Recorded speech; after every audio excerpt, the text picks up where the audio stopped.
Hello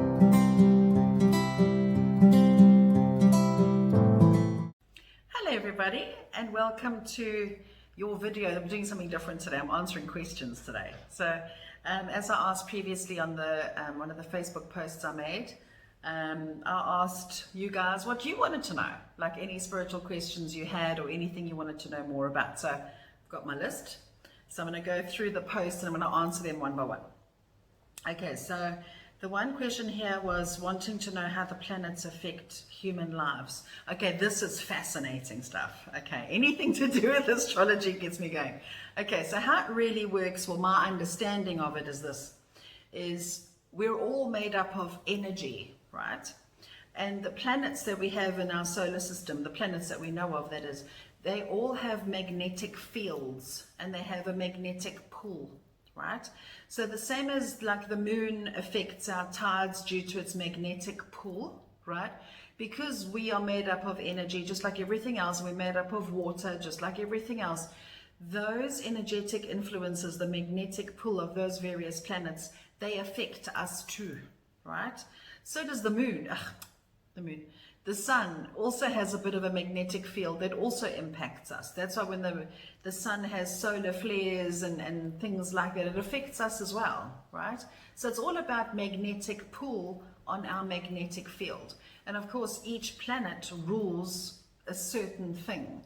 Like, for example, Venus rules beauty, money, opulence, luxury, love, right? It's all the finer things in life, right? Venus rules that. So when Venus goes retrograde, which means to the naked eye, it looks like it's going backward on its axis, it has the opposite effect. So in other words, when Venus goes retrograde, we can expect us to work through issues to do with money, love, our appearance, what we value, things like that. So that's Venus. Then at the moment now we have Mars retrograde. So Mars is a good example to use. Mars is a planet of war, aggression, raw masculinity, battle, that kind of thing. So when Mars is retrograde, we can expect to feel easily triggered. People get angrier, easier and quicker. And then there's usually, not to say we're having war, but I mean, there'll be conflict and things like that for us to work through. So that's what happens when Mars is retrograde, okay? And then so on, so on. All the planets have various influences, right? So I hope that answers the question. Okay, so let's see, what was the next question here? How do specific people come through during a reading? Okay, so I'm assuming this is to do with people that have passed over, spirits that will come through. Now, usually when I do a reading, I find the easiest spirits to connect with will be the ones that we've had the strongest connection with, right? So like, let's say you had an amazing connection with your granny, very, very close connection. You both loved each other very dearly. When she passes over, she will connect with you very easily and very quickly. Whereas, let's say your uncle Jack, you weren't really close to him at all, or you didn't really know him. So therefore, it's highly unlikely that he will come through because there's not much of a connection. So I hope that answers the question there. Angels that watch over you, how does that work? Do they share messages of their purpose when they come through during readings? Okay, now from what I understand and what I've seen and experienced is we all have angelic beings that look out for us, that look after us. And what these angelic beings do is they're like, I don't want to say they're our personal security guards because that sounds a bit negative, or a bit like degrading, right? But our angelic helpers, they make an agreement with us before we are even born. We all have a sit down before we're born, and we choose, which angels are going to be helping us, the same as they choose to be with us. And these are our guardian angels. From my experience, we all have at least one or two that stick with us from the time we're born right up until we die. And their role is to guide us, protect us, and to basically prevent us from ending our existence before it is meant to end. That's their primary goal, is to keep us safe, right? And then as our lives go on, we can attract more angels. like especially if we're going through something really difficult, then we can attract extra guardian angels to help us and guide us. Archangels are not really our guardian angel per se, but they basically all have a specific speciality or role that they specialize in. Like the various archangels, like let's say Archangel Michael as an example. His name means he who is like God. So he's basically God's right-hand man, and he is responsible for security, protection, safety, and that's basically his job. Whenever I see him clairvoyantly, he looks like a warrior, and he's always huge, and he's always got like armor and like a sword and a shield, and he looks very, very strong and really, really big, right? So he helps us when we go through fearful times and highly stressful times. So he will be attracted to our soul's call for help. So a lot of the time, angels need our permission for them to help us. Guardian angels don't.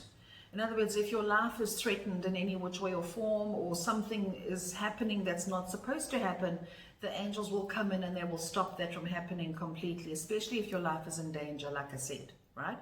Now, on the other hand, if we're going through something that's not really life-threatening, we can ask for help, and we can say, please, we don't even have to say anything specific. We can just say, please, I need help here. And then the relevant archangels and angels that specialize in your particular need will hear your call, and they will come to you and help you. That's how it works. And that's because we all have free will. They're not allowed to interfere with our free will unless our life is threatened, right? And then, so we have Archangel Michael. He's like the head security guard, if you will, okay? He's all about protection, safety, removing and releasing fear, transmuting fear and things like that. He's very good with that. He's also very good with, believe it or not, electronics. Like I've heard so many stories of where people will, like, let's say they break down on the side of the road and they're feeling scared and vulnerable, and their car doesn't want to start, and they call on Archangel Michael, and suddenly things start to move forward, or the car starts to work again, or help will come, right? He's very good at those things. And then we have Archangel Raphael. He's like the medicine man. His name means God heals. So he's very good with helping with medical issues, healing issues, health issues. So when we need help with healing of ourselves or healing of others, he's your guy. So that's just examples of who you can call on, right? There's so much more than that. Okay, let's see. What is the next question? Let's just get this tablet to wake up. Sorry, me and technology. Angels, yeah, they usually do share why they're there with you. They usually tell you what they're helping you with. So I hope that answers the question. The next question is, would love to know more about ancestral generational trauma, please. How to identify and break the pattern. Brilliant question. I'm so glad somebody asked this. Okay, so when it comes to trauma release and breaking patterns, how we know what, they let us know what they are, let me tell you. And how you'll know when something is something that needs to be broken, a pattern that needs to be broken. Look at your life and look at the running theme, okay? So let's say there's a running theme of you struggle with relationships, let's say, okay? So if you're struggling with relationships, like a love relationship, this is quite popular, and you struggle to get into a relationship, or you struggle to stay in one, or even worse, you keep attracting the same kind of partner every single time, it's just the body is different, right? That is usually a generational pattern, it's a trauma, it's that sort of thing. That's how you know. You know when you have a pattern, okay? You know, right? So how we release those things, first of all, is identifying it. I think that's the hardest part, is when we look at our relationships and say, okay, where's a common theme here, okay? Like, let's say we keep attracting the same kind of person over and over who behaves in the same way. That's a pattern. It means that there's something in us that is wounded. There's a trauma inside here that is saying something about me is allowing or attracting or encouraging this sort of person into my space. And when we repeat the same thing over and over, it generally means that there's a lesson that's not being learned, right? And usually that lesson gets harder and harder and harder until we actually start saying, hold on, I'm actually tired of experiencing this. What is the lesson? Excuse me. And usually that lesson is to do with self-worth, self-love, self-acceptance, born from a trauma such as abandonment, abuse, things like that. So how we break it, number one, recognize it for what it is. We have a repetitive pattern. Number two, how is this making me feel? It's making me feel abandoned. It's making me feel unloved. It's making me feel unworthy, blah, blah. Okay, so it's making me feel this. So what, and this is where emotions are so important. What does this feeling want me to do, right? And usually that feeling will say, well, maybe I need to love myself more and have better boundaries, right? This is where anger is such a beautiful emotion, because anger usually means that a boundary's been violated, right? So listen to what those emotions tell you. But the hardest part is, right, is allowing ourselves to dig and say, I'm feeling angry, I'm feeling unloved, I'm feeling traumatized, I'm feeling abused, whatever it is that comes up. The hardest part is admitting it, right? But once you admit that there's a pattern here that's making me feel da da da da da da da, then we can put the boundary up and say, no more of this, no more of this. That's when we break the pattern. Okay, pattern breaking comes from self-love and self-acceptance. So it really is, it gets more complicated than that, but that's really as the basics, the simplicity of it. Okay, so there's that. Okay, why do some spirits come through and others don't? Okay, brilliant question. Again, it depends on who you were closest to. So if you go for a reading, like if I'm doing a reading, usually the people that you've been the closest to will come through first, okay?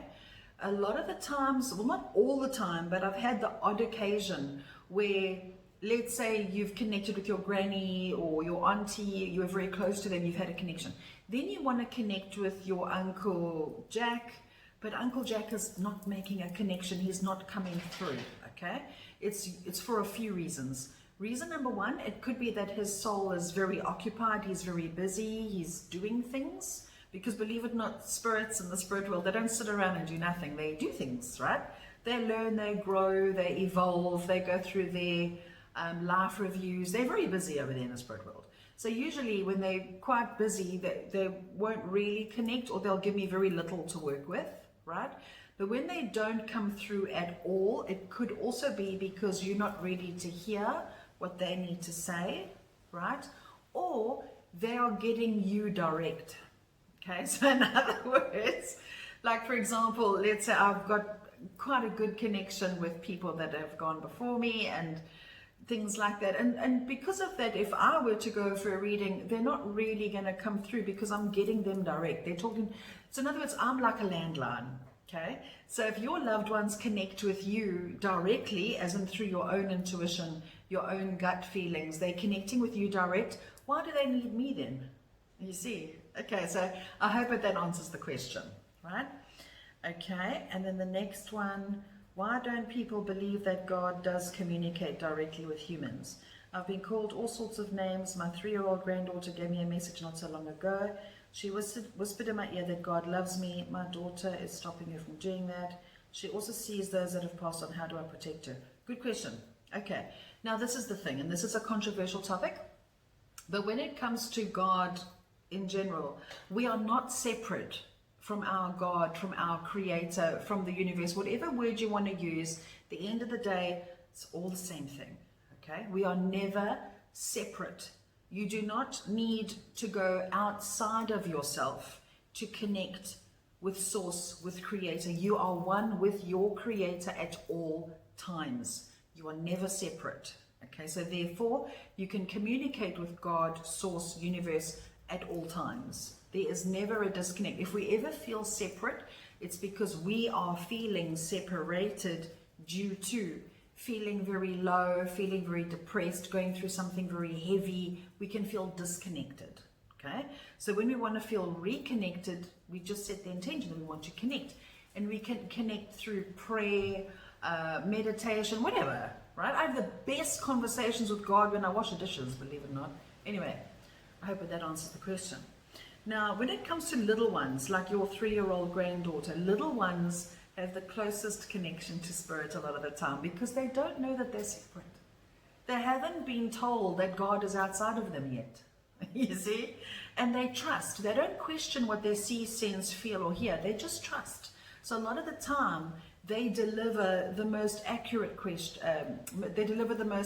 messages from source because they're not disconnected. So if your children display this, where they're connected to source, they're connected to angels, ancestors, whatever, allow it. It's natural. There's nothing negative or evil about it. That's my opinion, and it's my personal experience. Okay? So I hope that is that. So you don't really need to protect your children from that. You know, God is love, and love is God. There's nothing evil about that. So there's nothing to protect from that. Okay? Right. Next question, would love to know about spirit guides and guardian angels. Okay, now I've spoken about angels already, so now I'm going to talk about spirit guides a bit more. Now, spirit guides are not angels. They're not the same thing. Okay, spirit guides are beings that have had physical incarnations before, meaning they've been humans before, they've lived numerous human lifetimes, and because of that, they've learned many lessons, and now they've stopped reincarnating. Their period of reincarnation and having human lifetimes is complete. So now, in order to continue with their soul's path, their soul's growth, and also as to be of service, they choose to be our guides, right?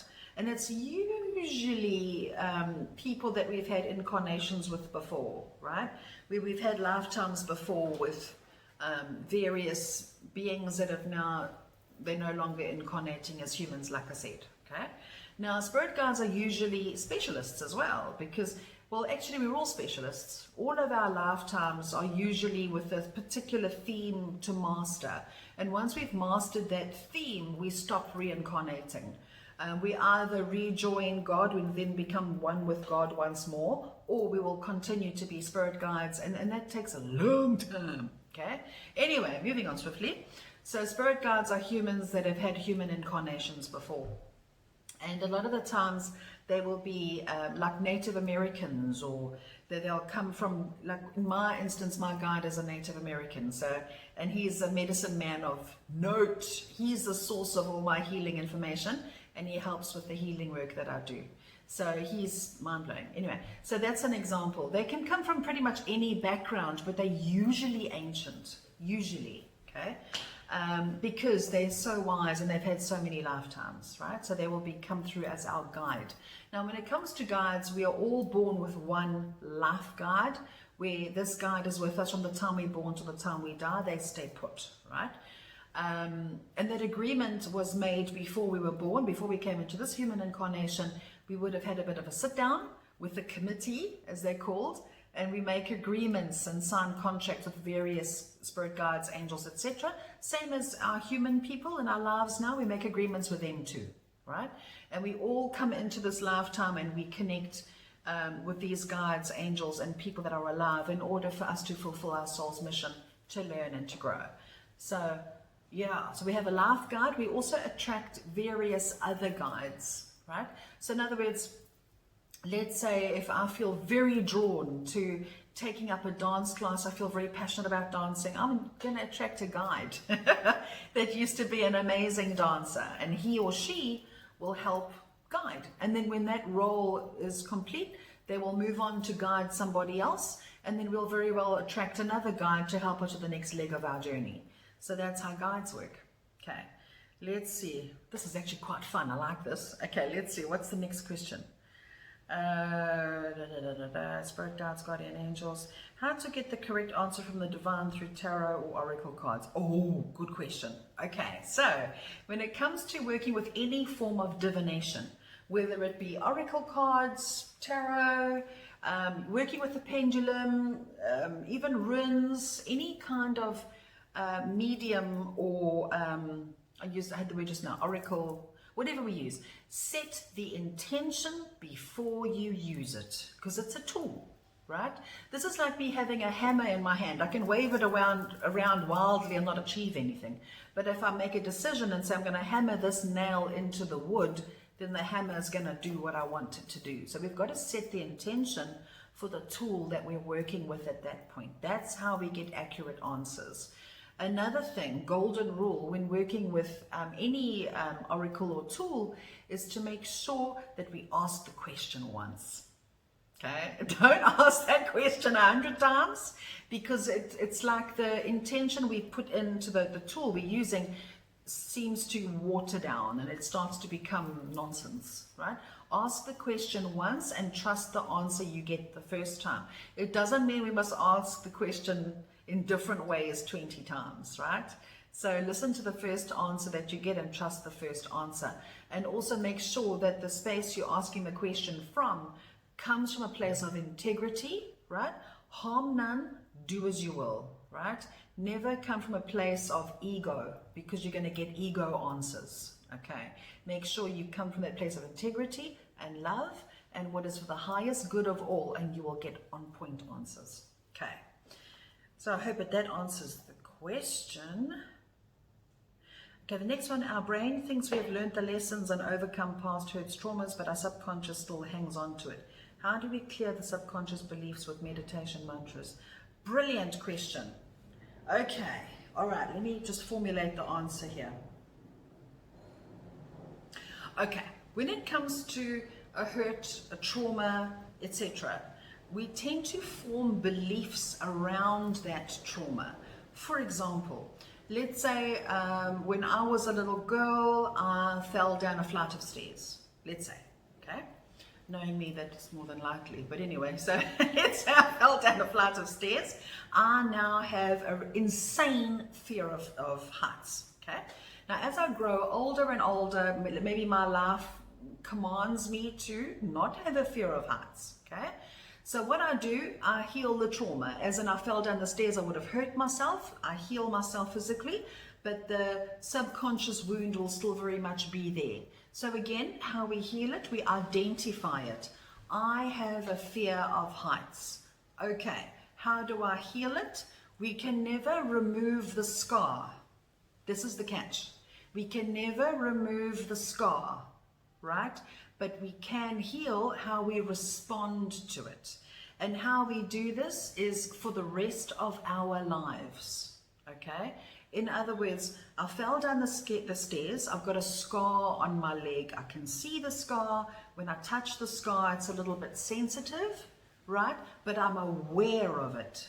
I'm also aware that it is no longer a gaping wound. It is now just a scar. So now, as I go through my life, I need to climb the stairs again. I have to climb up something high. I get my mind involved and I say, okay, this is triggering my little scar that is still quite sensitive, but in my mind, I can see, I can feel, I am safe. Nothing bad is happening to me. So let me push past this trigger, let me push past the fear and climb anyway. And when I get to the top, I realize, oh, okay, I've been triggered. Yeah, the wound is there. The scar is there. Yeah, but right here, right now, I am safe. Right? And my reality is here in the now, I'm safe. I hope that answers the question, because that helps us to move through that limiting belief. So in other words, we heal our wounds, we heal our traumas, but the scars remain, okay?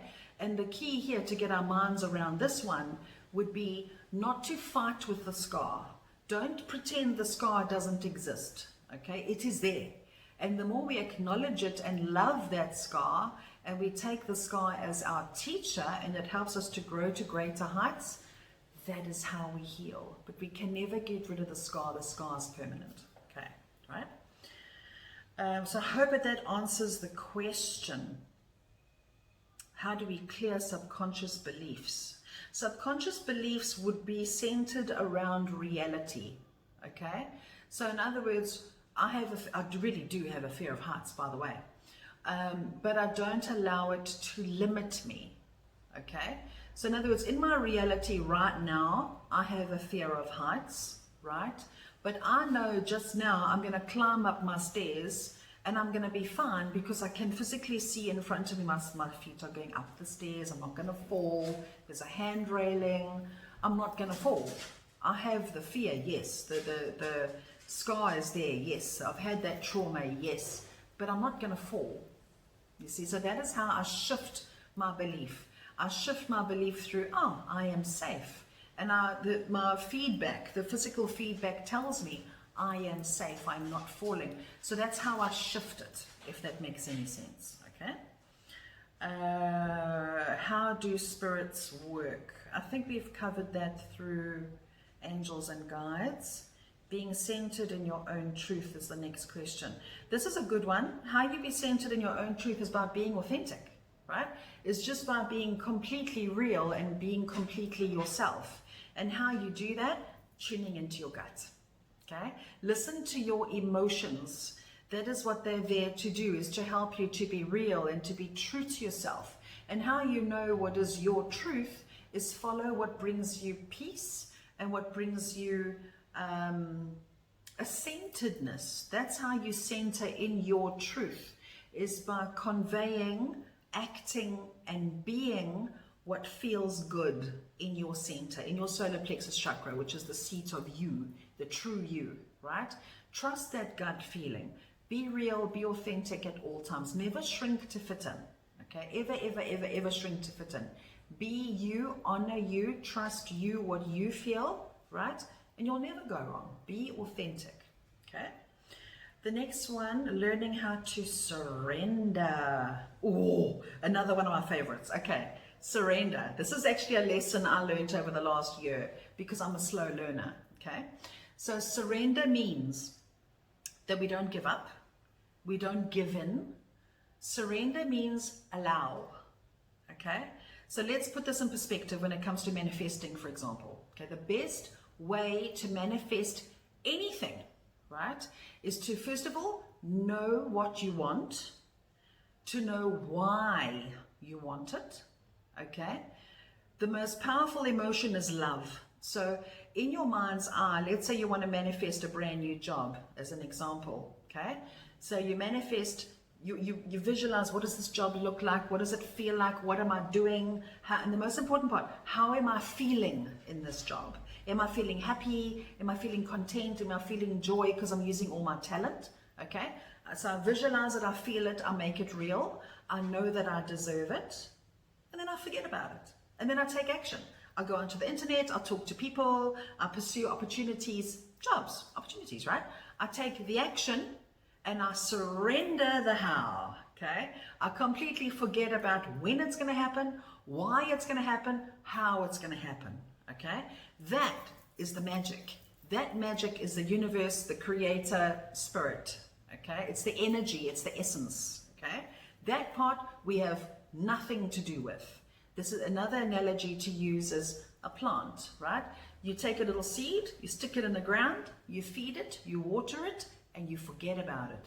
You don't yank the plant up to see how it's doing, okay? Because it's gonna die, right? So what you want to do, surrender. You know what you want, you take action, you know that you deserve it, and you forget about it. The best manifestations I've ever made are the ones that I've done completely whimsically. Like in my mind's eye, I fantasized about this or I fantasized about that, and I just forgot about it. And the next thing I knew, ta-da, there it is, okay? Do not attach to the outcome. That is the best way to surrender, okay?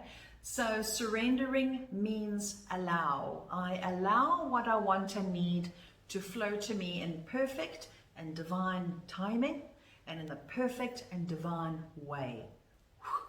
Forget about it. That's the best way to surrender. Okay, so I hope that answers that question. Cleansing the chakras. Okay, chakras I can go on and on about, but for all intents and purposes, to keep it simple, a chakra is Sanskrit for spinning wheel, right? And a chakra is our most major energy centers in the body. And how we cleanse and clear them, lots of ways. Again, intention. When you set the intention to clear and balance a chakra, you can do that in lots of ways. You can do that through Reiki healing, pranic healing, lots of energy work.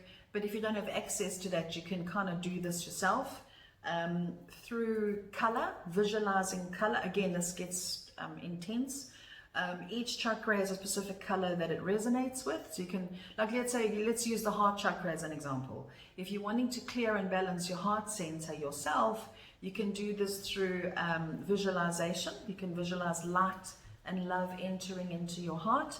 You can visualize the colors pink or green. You can use color therapy, as in you can wear mostly pink or green, again with the intention of clearing that chakra. You can hold your hands over that chakra and intend that healing energy come through your hands. Which is what Reiki does, really. Reiki, pranic healing, is you visualize healing energy coming through your crown, down your arms, through your hands, into your heart. But it gets more complicated than that. But to keep it simple for all intents and purposes, it just comes down to your intention, really. Okay. And also you can ask for healing. You can ask your creator, source, angels, whatever. Ask, and it is given. Nobody's ever denied healing, right? Okay, and then more on meditation. Meditation for me is more listening. Prayer is asking and talking. Meditation is listening and being still, being receptive, which is generally quite hard for us humans to do. I must admit, I struggle with meditation myself. I can't meditate on my own. I need to do a voice-guided one because my mind is just too hectic up there. So I need voice-guided meditations for me personally, right? But meditation can be anything. It doesn't have to be the Om variety. It can be if you want. But you can do a walking meditation. Again, set your intention where you can go for a walk and communicate with Source and be open to what you hear. But the main thing with meditation is no forcing, no pushing. Meditation should be easy, and it should be a surrender where you allow the process to happen naturally. Okay, so I hope that answers the question, right? So you just want to find really what works for you. Okay, meditation, manifestation for other people, not for myself. Okay, yeah, of course you can manifest for others. Of course you can. Like you can wish others well, or wish a miracle for somebody, or of course you can manifest for others. Of course, yes. Okay, but of course, now this is the caveat though. When it comes to meditation, you see now, manifestation.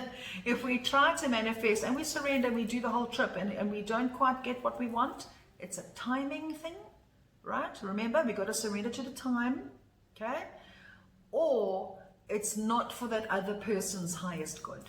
Okay, in other words, their soul's intention might be different to what you would like to manifest for them. Okay,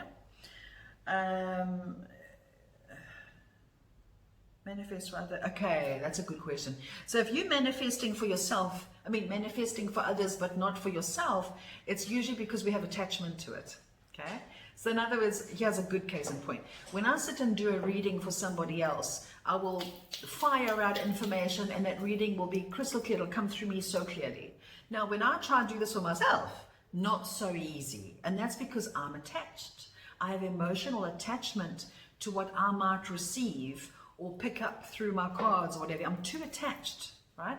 But when I do a reading for somebody else, I'm not attached at all. And that's why the information will flow very easily through me to them. I'm not attached. So if you are manifesting easily for somebody, it's because you're not attached to it. You're just allowing it. Again, surrender.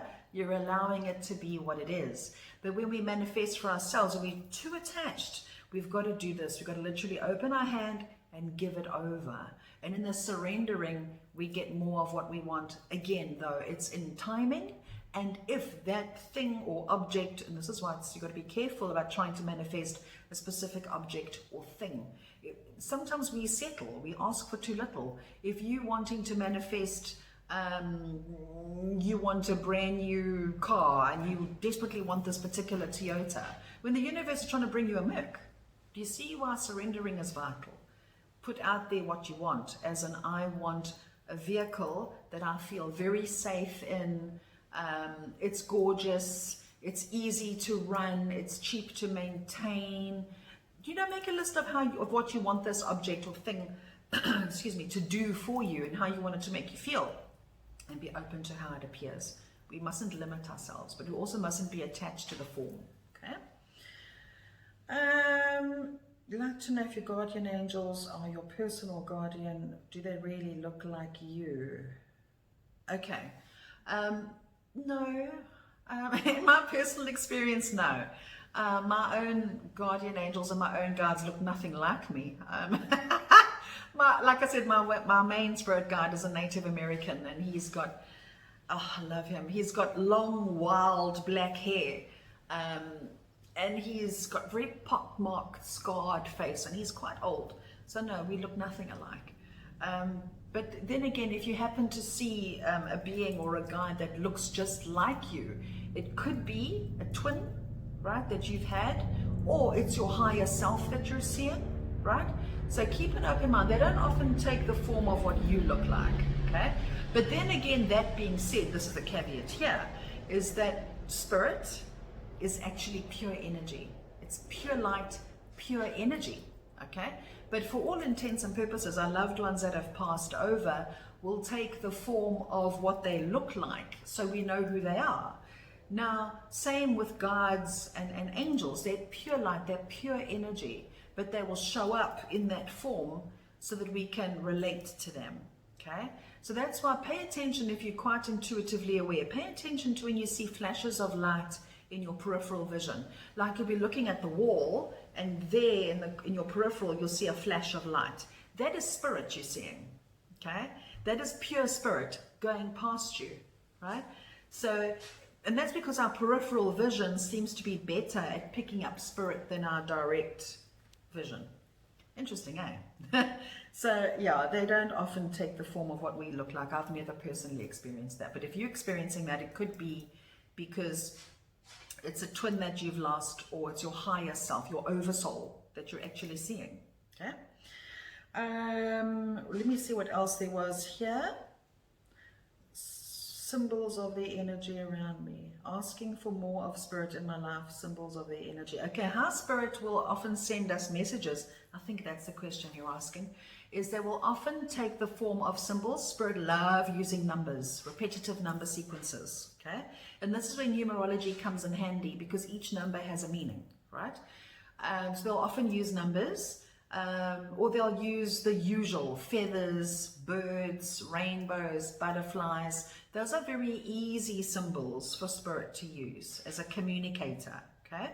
But then we also have symbolism.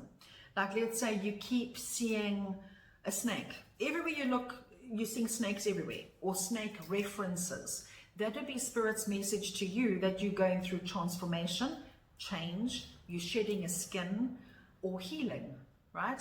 If you keep seeing butterflies everywhere, butterflies they also represent change, transformation, coming out of the cocoon and spreading your wings, right?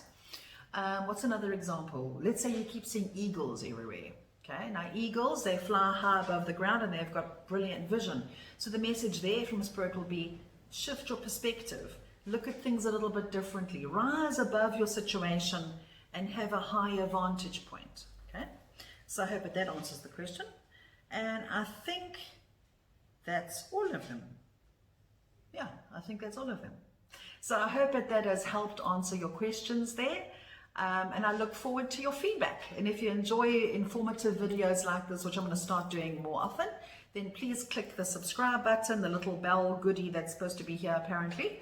And if you enjoyed this video, share it. If you feel it's going to help anybody, share to your heart's content. And thank you for being here. And thank you for asking me questions, because I love answering them. So sending you all lots of love. Have an amazing day and stay tuned for more of these. Sending you lots of love. Take care. Bye.